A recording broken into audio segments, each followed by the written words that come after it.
¿no?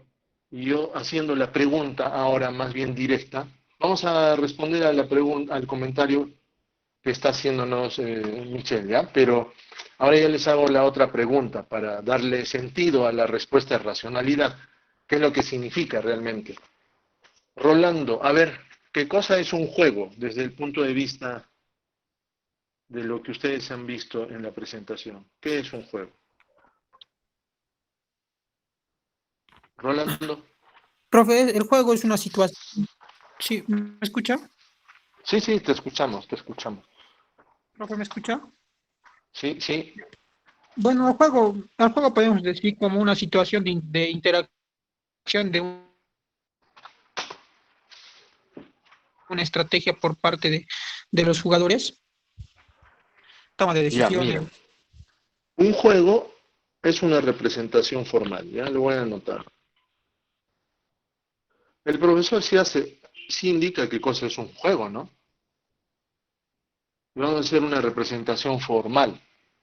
Sobre la base de lo que has dicho además, porque acabas de mencionar que son decisiones interdependientes, ¿no?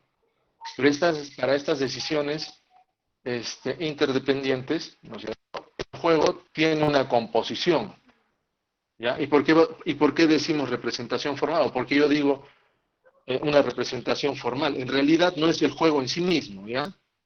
No es el juego en sí mismo, no es la situación en sí misma, ¿ya? Sino que vamos a hacer una representación. Y además formal, y esto es lo que ustedes han podido darse cuenta, formal en el sentido de que esto tiene elementos matemáticos que deben ser manipulados o bajo algún tipo de reglas particulares. A ver, pero ¿cuáles son los componentes de este juego? ¿Qué nos dice el profesor? Nos dice los jugadores, ¿cierto? ¿No? Los jugadores. ¿Qué más? ¿De qué más está compuesto? ¿No? Después nos dice qué cosa debe existir en el juego. Una estrategia. Nos dice que debe haber dentro de esto que acabas de mencionar las reglas, ¿ya?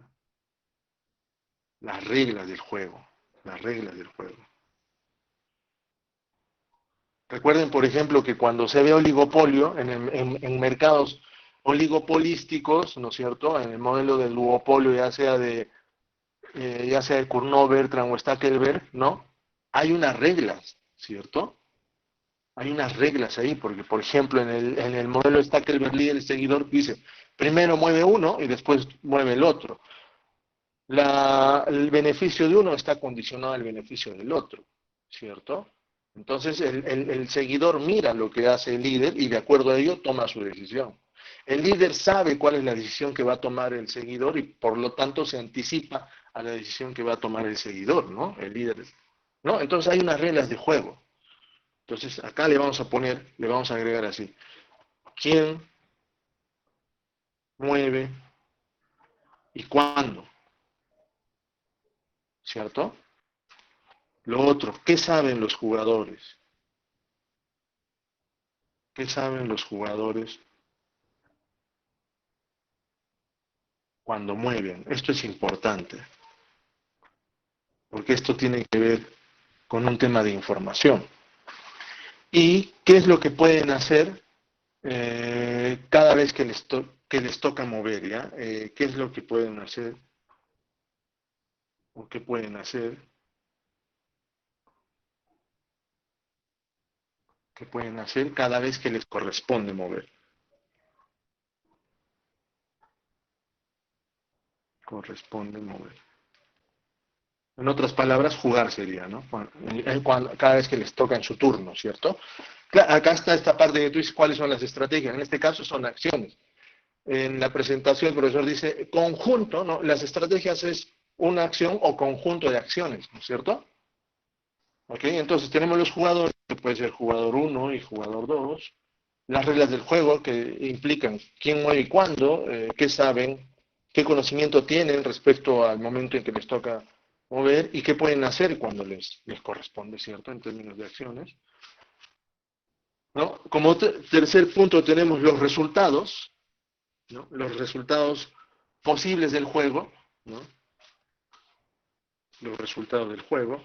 Esto no es nada más que la combinación de las diferentes acciones. Ustedes han visto que los resultados del juego están representados en esa matriz de ganancias, ¿no? O matriz de resultados, ¿no? Acá vamos a poner resultados del juego, ¿no? Como combinación de las acciones, como combinación de las acciones.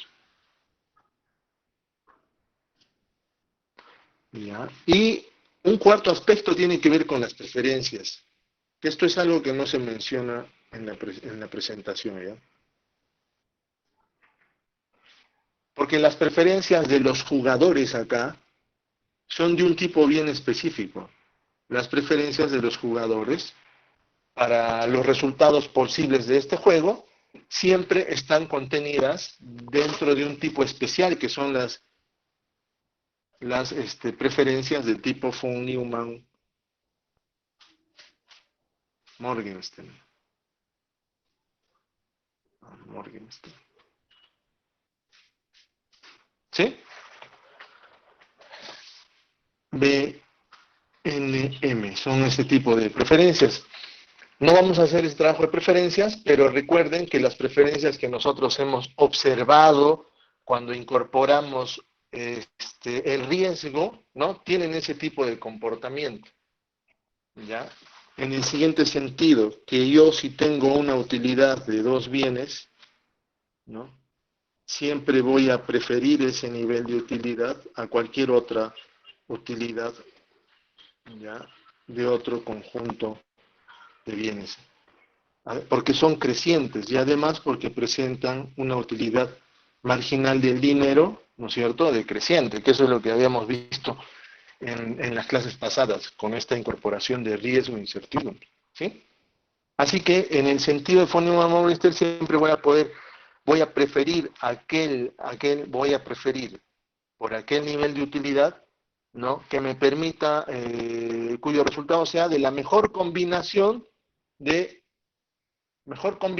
acciones, ¿sí? Pero no solamente de las acciones mías, como decisiones mías, sino de las decisiones de los otros, ¿sí?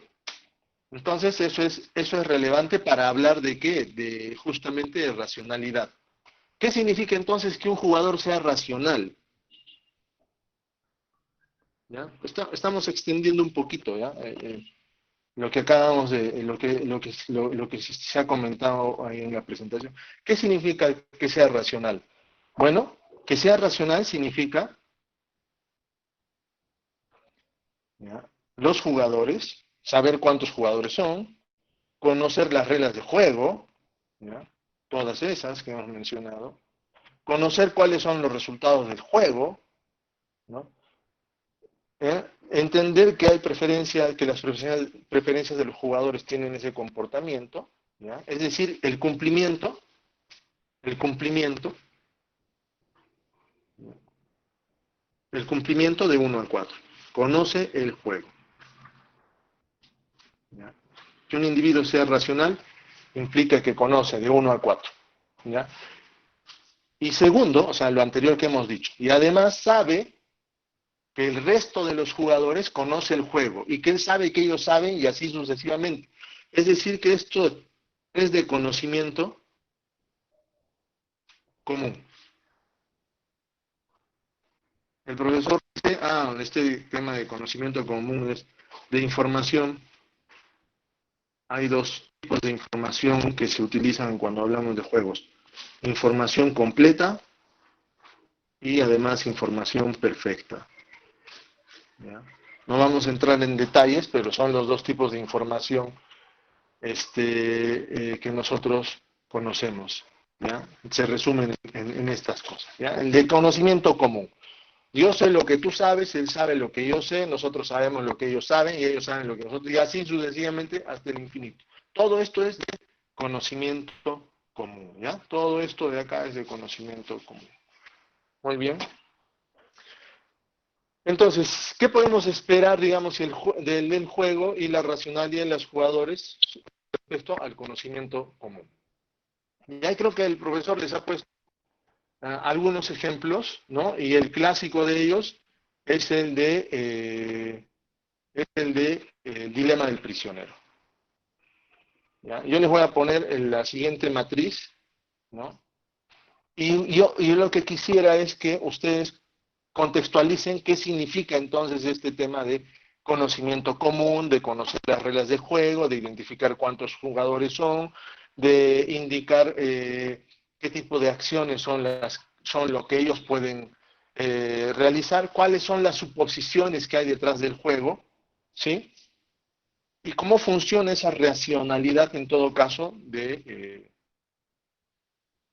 esa racionalidad al momento de decidir. Entonces vamos a suponer que tenemos dos presos, ¿ya? Para volver a, vamos a poner callar y confesar.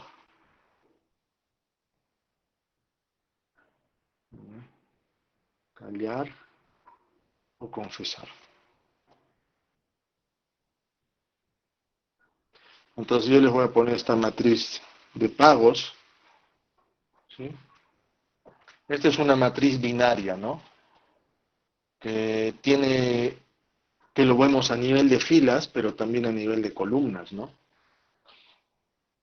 El preso 1, acá, ¿no? El preso número 1 es el jugador fila y el preso número 2 es el jugador columna, ¿no? Entonces, ¿qué significa? ¿Cómo nosotros observamos esta matriz binaria? Que puede tener un número arbitrario de filas y columnas, ¿sí? ¿Y por qué? Porque el número de filas y columnas responde al total de acciones que pueda realizar cada uno de los jugadores, ¿sí? Entonces nosotros leemos jugador fila, preso 1, jugador columna, preso 2, ¿no? Muy bien, entonces binaria en qué sentido además? Que cada uno de los jugadores en cada una de las casillas vamos a observar sus ganancias, ¿ya? Así que acá lo que vamos a poner es en color azul las ganancias del jugador 1, dada la decisión que tomaría, sería callar, ¿no es cierto?, en este caso, o confesar, estas van a ser sus ganancias, ¿ya? Entonces está en el primer término, ¿sí?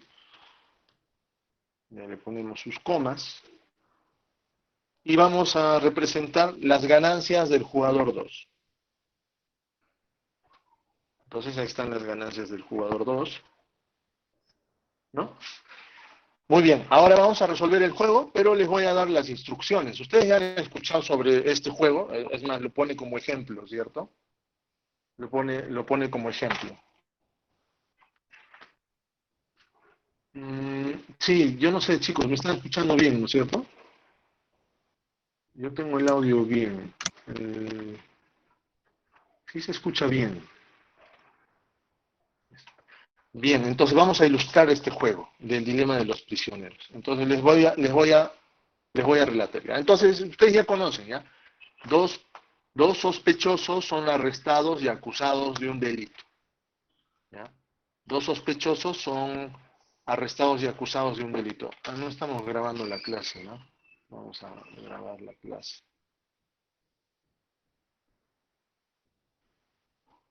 Ok, está bien el audio, ¿cierto? Sí, profesor. Sí, sí, sí está bien, ya. Bien, entonces continuemos. Dos sospechosos son arrestados y acusados de un delito. La policía, como ustedes han visto, no tiene evidencia suficiente para condenar a los sospechosos a menos que uno confiese.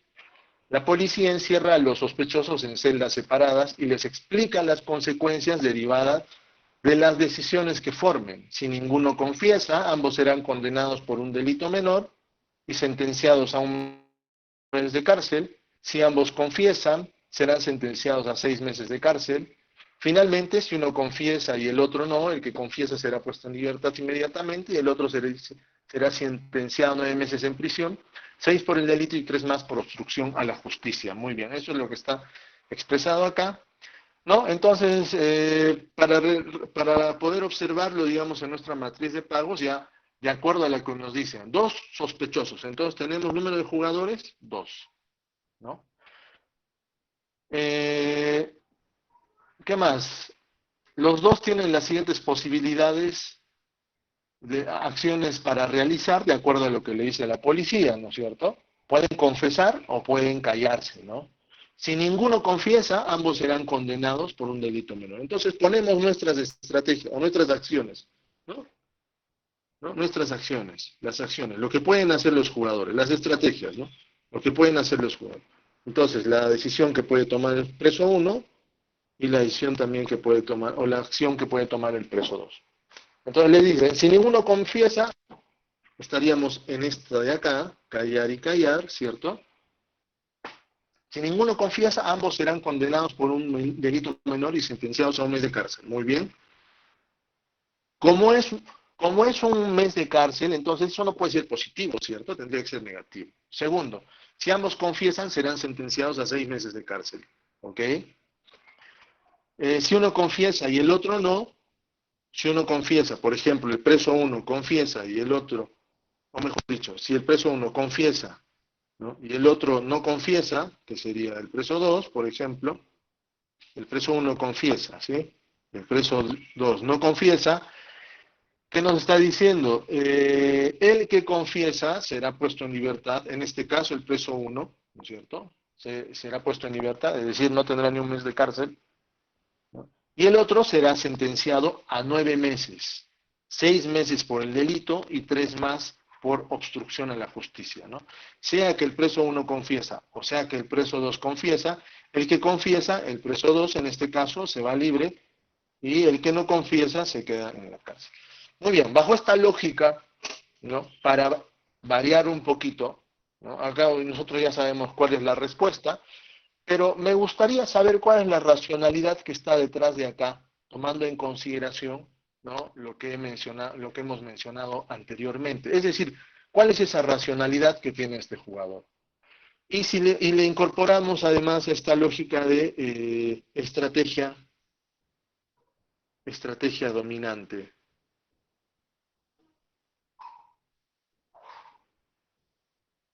¿Cómo será este tema de estrategia dominante además?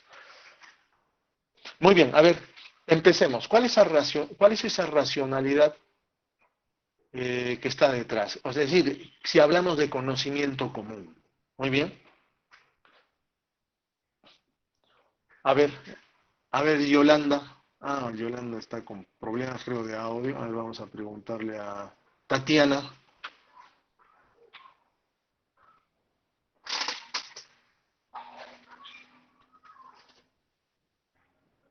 A ver, Tatiana, Profesor, ¿cómo nos explicas, cómo nos explicarías la resolución de este juego, del dilema de los presos? para ambos, lo más óptimo es callar, o sea, no confesar, porque así obtendrían menos años de prisión, se podría decir en su caso. Claro, entonces tú dices, lo mejor que ellos pueden hacer es callar, ¿cierto? Porque O sea, los dos, ahí ambos obtienen como un equilibrio, o sea, no es tan malo para ambos. claro, callarse sería, bueno, los dos nos quedamos a un mes en la cárcel, ¿cierto? Pero Sí. desde el punto de racionalidad y de estrategia dominante,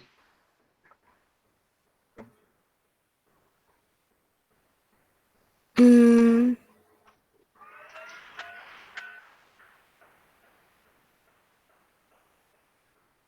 desde la racionalidad escogerían confesar, ya que ninguno de los dos podría saber si el otro va a hablar o no. Entonces, a los dos les convendría confesar, ok, si es racionalmente.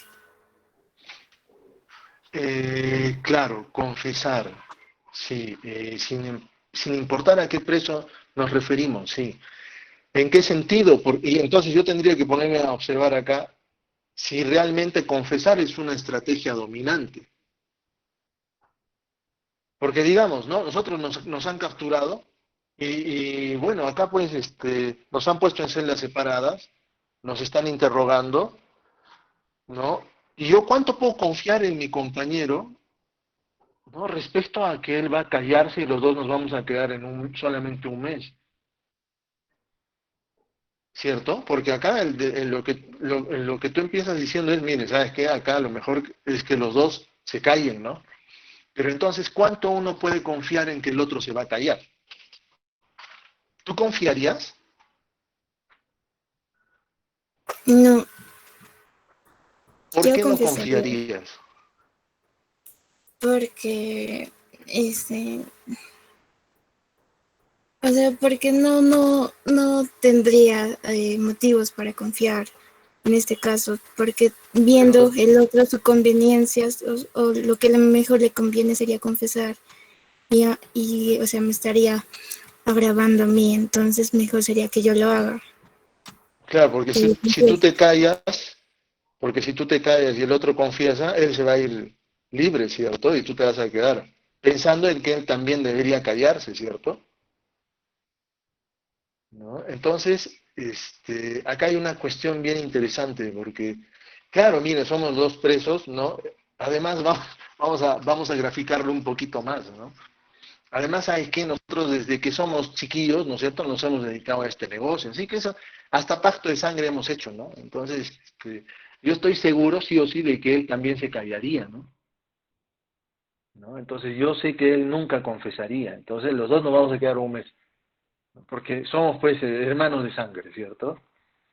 ¿No? Pero acá hay una situación, ¿no? Porque en las reglas del juego, y recuerden esto, las reglas de juego, por eso no tenemos que olvidarnos de eso. ¿Cuáles son las reglas de juego? ¿No? Y en una regla de juego justamente le dice, ¿no? Aquel que confiesa, ¿no es cierto?, se va libre si el otro no confiesa. Y entonces ahí yo tengo un incentivo a qué cosa, a confesar o a callarme. Miren que eso resulta siendo como un incentivo, ¿cierto? Porque la regla justamente está condicionando el comportamiento de la gente. Es decir, le dice, ya, nosotros estamos en celdas separadas, pero como somos hermanos de sangre y además toda nuestra vida hacemos todas estas cosas juntos, ya nos conocemos, entonces ya sabemos que tenemos que estar callados. Pero acá justamente una de las reglas le dice, ¿sabes qué? Si tú te callas y el otro confiesa, tú te vas a quedar 9 y el otro se va a ir. 9 meses. ¿Ya? Así que piénsatelo. Entonces, en el nivel de confianza tú puedes decir, bueno, pues no, yo estoy seguro sí o sí que el otro va a callar. ¿Realmente va a callarse? ¿Va a quedarse callado? ¿No? Entonces no va a pasar eso. Eso es, miren los argumentos que les estoy planteando. ¿Ah? Y lo otro además, que tiene que ver con esta estrategia, la estrategia dominante.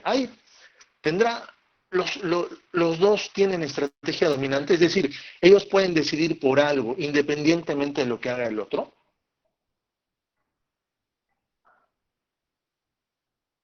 Y acá hay un procedimiento que se llama eliminación iterada de estrategias, ¿ya? Dominantes o dominadas en este caso. Entonces acá yo tengo que comparar los pagos. Independientemente, miren, vamos a verlo acá. Independientemente de lo que haga el preso 2, ¿qué haría el preso 1? ¿Sí? Independientemente de lo que haga el preso 2, callar o confesar, ¿qué haría el preso 1? ¿Callarse o confesar? Entonces tiene que fijarse en sus pagos. ¿Sí? Independientemente de lo que haga el 2, el 1 tiene que fijarse en sus pagos.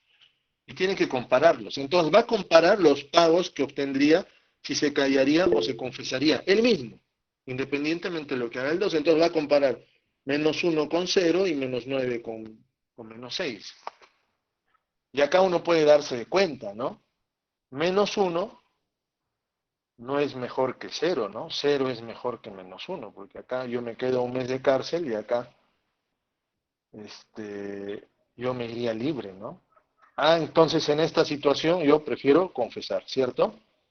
Ahora voy a fijarme en estos dos pagos, ¿no? Igual comparando confesar con callar. Entonces, acá, si yo me callo, me voy a quedar 9 meses, y si confieso, solamente me quedaría 6 meses. Muy bien, entonces yo me doy cuenta que confesar en cualquiera de los dos casos, en cualquiera de las dos decisiones que toma el preso 2, yo, bueno, pues puedo confesar, independientemente de lo que haga el otro. Porque los pagos que yo recibo, ¿no?, son mejores confesando que callando. ¿Sí? Son mejores confesando que callando. Entonces, el preso 2 diría, bueno, yo sé que el preso 1, ¿no?, que mi pata del alma, ¿no?, nunca elegiría una estrategia dominada. Es decir, nunca elegiría callar. Por lo tanto, ¿qué va a hacer el preso 2 respecto a las acciones del preso 1? Él va a decir, ya, entonces yo preso 2 voy a eliminar la estrategia de callar del preso 1 porque yo sé que el preso 1 nunca elegiría, o sea, mi pata del alma nunca va a elegir.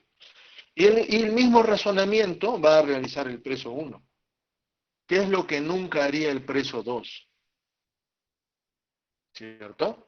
El preso 2, lógicamente, también va a analizar sus pagos. Independientemente de lo que haga el preso 1, el preso 2, ¿no?, va a decir, a ver, entonces, ¿qué es lo que va a suceder acá? Independientemente de lo que haga el preso 1, el preso 2 va a comparar sus pagos. -1 con -9, ¿no? Y 0 y 6, ¿no es cierto? Todos estos pagos. Entonces, ¿qué va a pasar acá?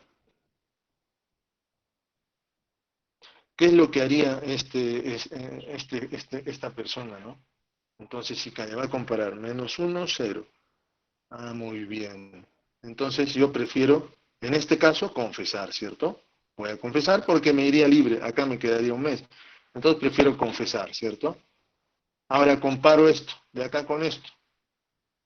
Entonces, acá callándome, -9, y acá confesando, ¿no? Solamente me quedaría 6 meses. Entonces, acá igual confesar, ¿no? Entonces, el preso 2 también elegiría siempre confesar. Y el preso 1 sabe que el preso 2, ¿no?, nunca elegiría una estrategia dominada. Por eso, acá, en este resumen, ¿no?, estamos diciendo que el jugador, lo voy a expresar de esta manera, ¿ya? Racionalidad. ¿Ya?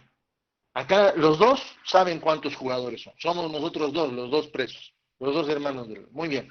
¿Tenemos las reglas de juego? Sí. Nos han dicho qué es lo que podemos hacer. Nos han dicho que si yo confieso, me va a pasar esto. Si yo confieso y el otro se calla, me pasa esto. Si yo me callo y el otro confiesa, me pasa esto. Entonces sabemos qué es lo que va a suceder en cada una de las situaciones. Además, yo tengo que tomar una decisión, ¿no? ¿Sí? ¿Qué es lo que sucede acá?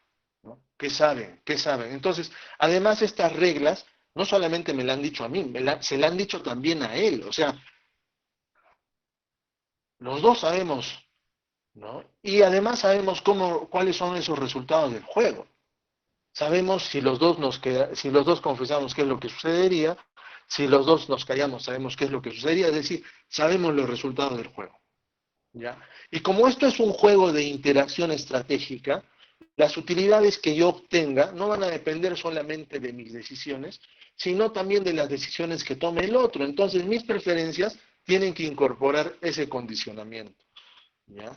Y como esto, ¿no es cierto?, es de conocimiento común, ¿no? Es de conocimiento común, yo tengo que pensar justamente yo sé que el resto de jugadores conoce el juego y él sabe que yo sé también, ¿no es cierto? ¿No? Entonces yo sé toda esta información, ¿no? Toda esta información que nos ha dicho la policía la sabemos. Sabemos qué es lo que tenemos que hacer, sabemos qué es lo que nos puede pasar, sabemos, además yo sé que a él le han dicho y además él sabe que a mí me han dicho, por lo tanto, ¿no?, yo acá tengo que decidir qué es lo que tengo que hacer. Miren todo lo que está detrás de eso. Entonces no es solamente resolver acá y decir, ya, bueno, por acá, bueno, nuestro resultado es confesar, porque ya hemos visto. No, es que hay detrás todo un proceso, ¿cierto? Además, sabiendo este concepto adicional de estrategia dominante. Los individuos nunca van a elegir una estrategia dominada, siempre van a elegir una estrategia dominante. Por lo que esa estrategia dominada siempre va a eliminarse de ese conjunto de estrategias. ¿Ok? Muy bien, entonces, en ese sentido, ¿no?, acá la estrategia dominante para los dos es confesar. La estrategia dominada en este ejemplo sería callar. ¿Ya? Entonces, esa es una forma de resolver este ejercicio. ¿Ok? Esa es una forma. Y la otra forma tiene que ver con el equilibrio de Nash. En el equilibrio de Nash nos dice la mejor respuesta. Es decir, ¿cuál es tu mejor respuesta? Es decir, ¿cuál es la mejor respuesta del preso 2 frente a las acciones que tomaría el preso 1, ya sea de callar o de confesar? ¿Y cuál sería la mejor respuesta del preso 1 respecto a las acciones que tomaría el preso 2, es decir, ya sea de callar o confesar? Entonces, en términos de mejor respuesta, hace lo mismo, ¿no? Vamos a usar el verde. Si el preso 1 calla, en este caso, si el preso 1 calla, ¿qué es lo mejor que podría hacer el preso 2? ¿No? Entonces, lo que va a hacer el preso 2 es comparar. Si el preso 1 cayó, está callando, ¿no es cierto? El preso 2 va a comparar los pagos que recibiría ante esta decisión de callar, ¿no es cierto? Entonces va a comparar esos pagos. Si el preso 1 calla, va a comparar -1 con 0, ¿no? Entonces se quedaría un mes o iría libre. Entonces él diría, no, pues yo confieso, ¿no? Porque tengo un mejor pago, ¿no? ¿No? Ahora, ¿qué pasa si el preso 1 confiesa? Entonces va a hacer lo mismo el preso 2, va a comparar los pagos que recibiría cuando el jugador 1 está confesando, ¿sí? Entonces, ahí va a comparar. Entonces, el preso 1 confiesa, ¿sí? El preso 1 confiesa y el preso 2 va a comparar los pagos cuando calla o confesaría. Entonces compara -9 con -6. Entonces él dice, si yo confieso, solamente me quedaría 6 meses, cuando el otro ha decidido confesar, ¿no es cierto? Solamente me quedaría. Entonces acá yo ya tengo mi estrategia, que sería confesar, ¿cierto? Y lo mismo va a hacer el otro jugador. ¿Cuál sería la mejor respuesta del preso 1 ante la acción o decisión que toma el preso 2? Si el preso 2 decide callar, el preso 1 va a comparar los pagos de callar y confesar cuando el preso 2 ha decidido callar, ¿cierto? Entonces compararía -1 con 0. Y entonces acá dice yo mejor confieso porque me iría libre y no me quedaría un mes en la cárcel. Y va a hacer lo mismo, ¿no? ¿Qué pasa si el preso 2 confiesa? ¿Qué pasa si el preso 2 confiesa? ¿No? Entonces él va a decir, voy a comparar el pago que recibiría si callo y el pago que recibiría si confieso, cuando el jugador 2 confesó, ¿cierto? Entonces voy a comparar -9 con -6. Entonces acá va a decir, bueno, pues yo no me quedo 9 meses, me quedaría solamente 6. ¿No? Y esto es lo que se conoce como equilibrio de Nash. Equilibrio de Nash, ¿no? ¿Qué cosa es un equilibrio de Nash? A ver, ¿qué es un equilibrio de Nash?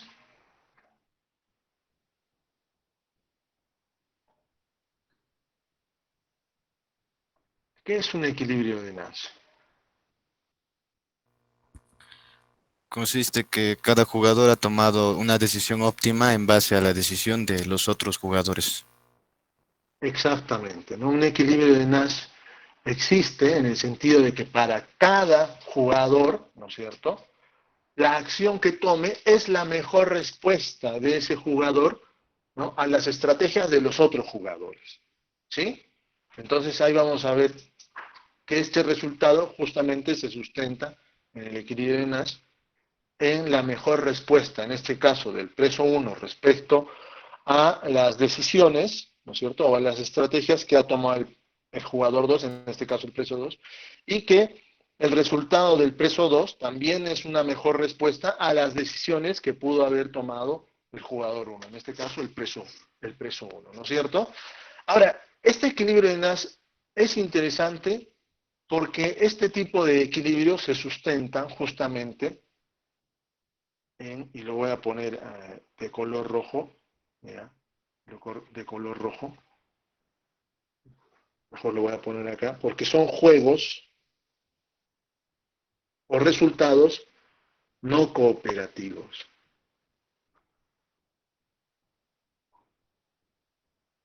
¿Ya? ¿Y por qué hablamos de no cooperativos?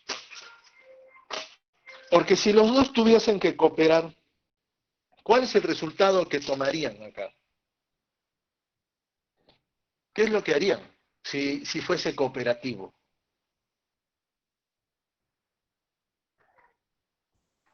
Elegirían callar, profesor, ambos. Exactamente, elegirían callar, ¿no? Elegirían Profesor, callar. disculpe, el siguiente docente nos está esperando. Ah, ya chicos, ya. Muy bien. Entonces, en eso quedamos, ¿ya?